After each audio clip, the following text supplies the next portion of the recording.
Alright, so this video is on cube rooting. And cube rooting is a little bit different than square rooting in that when we are cube rooting, we're not looking for a perfect square, we're looking for a cube.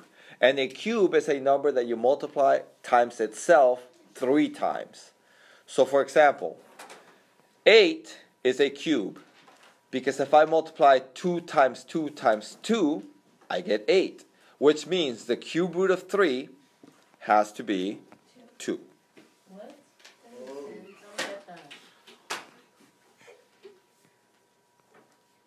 And here's why. Because 8 is 2 times 2 times 2. That means the cube root of 8 must be 2. The cube root of 27. 27 is a cube because there is a number that when I multiply by itself 3 times, so this number times this number times this number, I get 27. That number is 3. Because 3 times 3 times 3 is 27. So this is different than squares in that you're not multiplying the number by itself twice. You're multiplying the number by itself 3 times. So over here, the cube root of 64, is there a number that multiplied by itself 3 times gets me to 64? Yeah, that number is 4.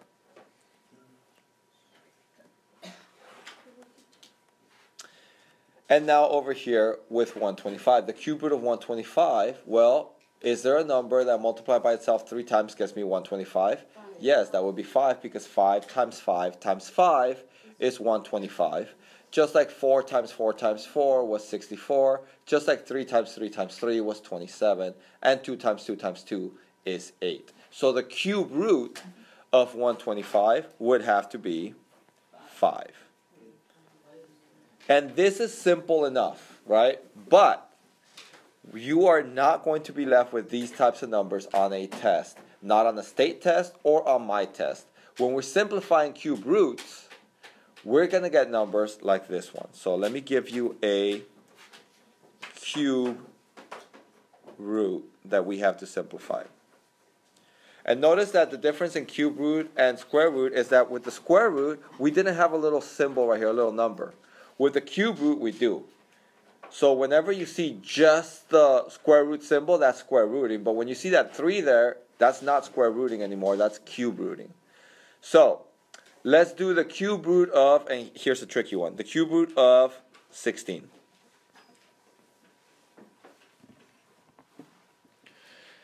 So some people are going to get confused and they're going to think that the cube root of 16 is 4, and that is not correct.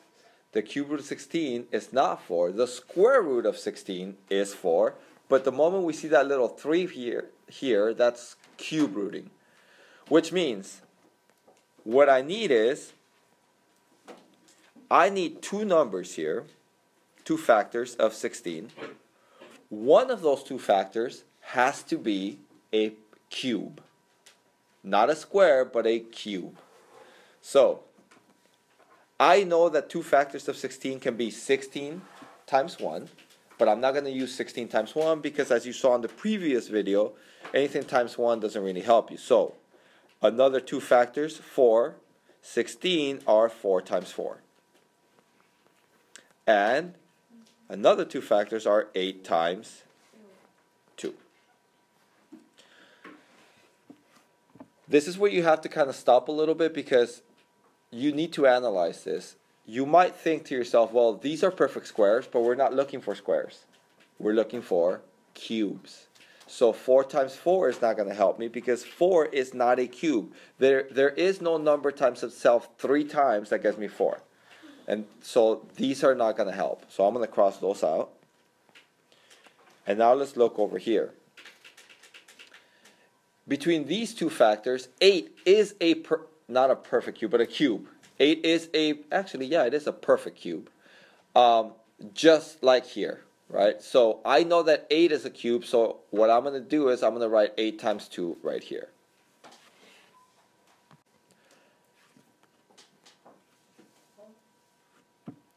And what I have forgotten to do is to put the cube symbol right here. So it says cube root of 8 times 2, which then turns into the cube root of 8 times the cube root of 2. So I don't know the cube root of 2, but I do know the cube root of 8 because we have it right over here.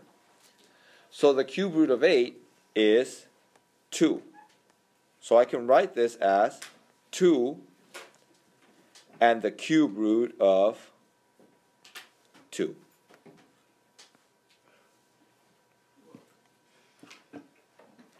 Because 2 is the cube root of 8.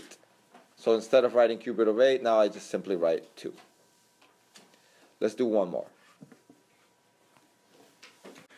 So one little trick that you should think about when you're simplifying cube roots is that most of the times when you get a cube root, you're going to get one of these numbers here times like 2 or 3. So for example, if I take 27, right, and I multiply 27 times 3, 27 times 3 is 81. So I might give you guys cube root of 81.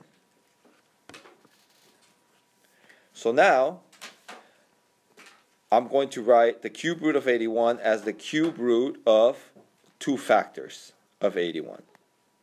And now I have to think of factors. Again, 81 times 1, not going to work.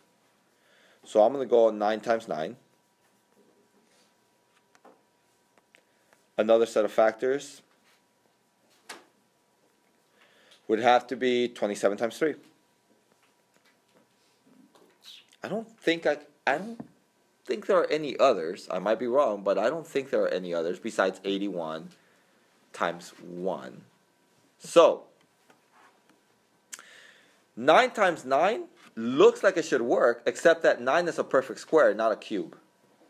Because there is no number times itself 3 times that gives me 9. So these actually will not work. These are squares, not cubes.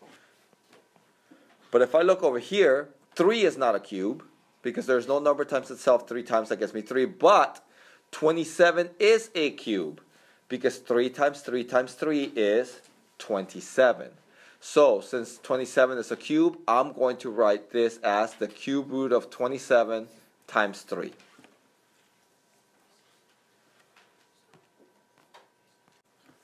So now what we have is the cube root of 27 times 3, which is the same thing as the cube root of 27 times the cube root of 3. I don't know the cube root of 3, but I do know the cube root of 27, and the cube root of 27 is 3. So this becomes 3 and the cube root of 3.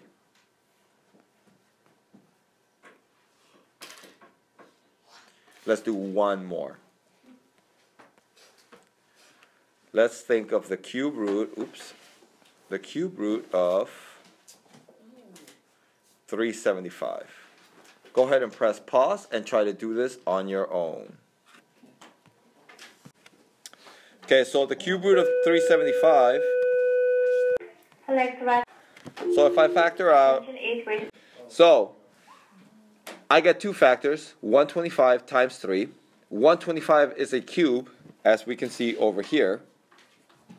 So then I'm going to get the cube root of 125 times the cube root of 3,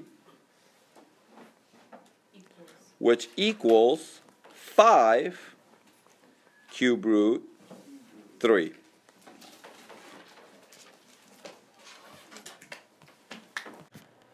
Okay, so at this point, I'd want you to try and cube root 128, 108, and 192. So at this point, press pause and see if you can do this on your own. And what you should get is the following. So these are the simplifications that you should get when you're cube rooting these numbers right here. Okay, ladies and gentlemen, I'll see you guys on the next video.